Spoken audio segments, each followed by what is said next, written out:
మీ పేరు? స్వప్న. మీ ర్యాంక్ ఎంతండి? Kadapa district first rank. Kadapa district first rank. S A English. Okay. ఏ category? OC sir. Open category. Open category. Okay.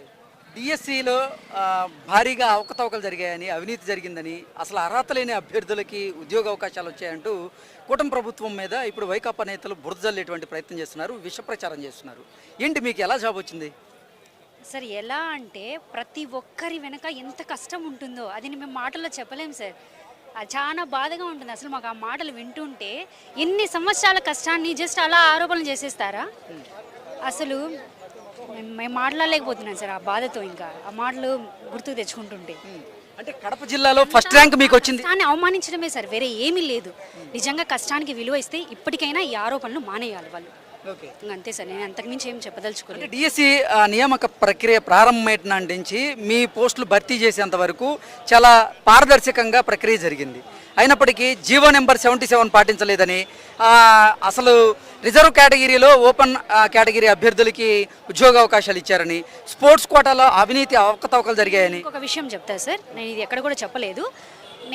Actually నేను ఢిల్లీలో ఉన్నాను. ఇంతకుముందు ఢిల్లీలో ఉన్నప్పుడు నేను చూసినప్పుడు 0 పోస్టులు ఉన్నాయి. ఒకసారి ఏదో ప్రచారం జరిగింది, 0 పోస్టులు ఉన్నాయి, ఎస్ఏ ఇంగ్లీష్ వాళ్ళకి 0 పోస్టులు. కానీ నా కోరిక సాధించాలి, ఎట్లయినా సరే గవర్నమెంట్ జాబ్ సాధించాలి.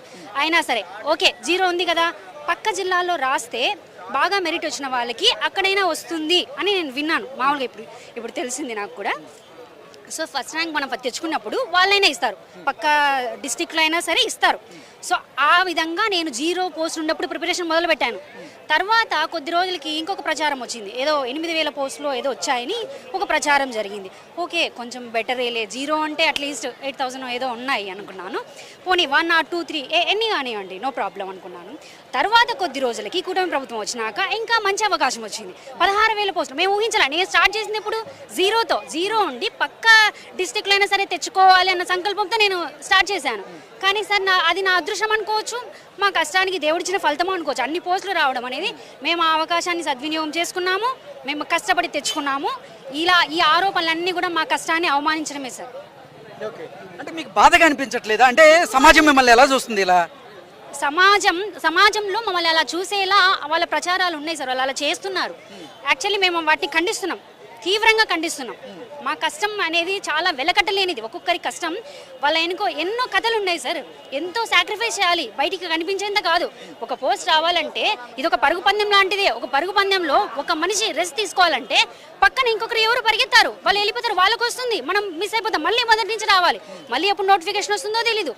ఇలాంటివన్నీ మేము చెప్పలేం సార్. ఇన్ని కష్టాలని ఒకటి ఇది అని చెప్పలేం, రకరకాలుగా ఉంటాయి, ఒక్కొక్కరికి ఒక్కొక్క రకం ఉంటుంది. సొసైటీ నుంచి ఉంటుంది, రిలేటివ్స్ నుంచి ఉంటుంది, ఎన్నో రకాలు ఉంటాయి. అవన్నీ దాటుకునే కదా ఇంత దూరం వచ్చింది. అయినా ఇంత దూరం వచ్చిన తర్వాత కూడా మళ్ళీ ఆరోపణలు చేస్తే మేము అసలు దాన్ని ఎలా తీసుకోవాలి సార్? ఎంత బాధగా ఉంటుంది. ఆరోపణలు కాదు, అసలు నిందలేస్తున్నారు మీ మీద. నిందలు వేస్తున్నారు సార్, అలా వేయకూడదని మేము ఇప్పటికైనా చెప్పేది అదే. నిజంగా వాళ్ళ కష్టం విలువ తెలిస్తే ఇప్పటికైనా ఆరోపణలు ఆపండి. నిజంగా ఒకవేళ మీ దగ్గర సాక్ష్యాధారాలు ఉంటే చూపించండి, మేము కూడా న్యాయం. నిజంగా మేము ఒక ఉపాధ్యాయులుగా నేను కూడా సపోర్ట్ చేస్తాను, ఒకవేళ నిజంగా వాళ్ళు చూపించగలిగితే, ఆధారాలు చూపించగలిగితే. ఎందుకంటే అదే అన్నారు కదా, 100 మంది తప్పు చేసిన వాళ్ళైనా తప్పించుకోవచ్చు, కానీ ఒకరికి తప్పు చేయని వాళ్ళు శిక్ష పడకూడదు అంటారు కదా. సేమ్ అదే మేము కూడా ఫాలో అవుతాం. నిజంగా వాళ్ళకి అన్యాయం జరిగితే మేము కూడా సపోర్ట్ చేస్తాం, కానీ వాళ్ళు చూపించలేరు, ఎందుకంటే వాళ్ళ దగ్గర ఆధారాలు లేవు. దాన్ని అలా చేయాలని చూపిస్తున్నారు తప్పించే ఒక్క ఆధారము లేదు. చాలా ట్రాన్స్పరెన్సీతో ఈ డిఎస్సి అనేది నిర్వహించడం జరిగింది సార్. బట్ ఎవరైతే ఒకవేళ ఈ డిఎస్సిలో రాని వాళ్ళు ఉండిండొచ్చు, వాళ్ళకు బాధ ఉండిండొచ్చు. అలాంటి బాధలు ఎంతో మంది ఎన్నోసార్లు భరించే ఇడికి దాకా వచ్చింది. వాళ్ళు కూడా ఒక పోస్ట్ పోయిన తర్వాత మళ్ళీ రాసే ఇక్కడికి వచ్చింటారు.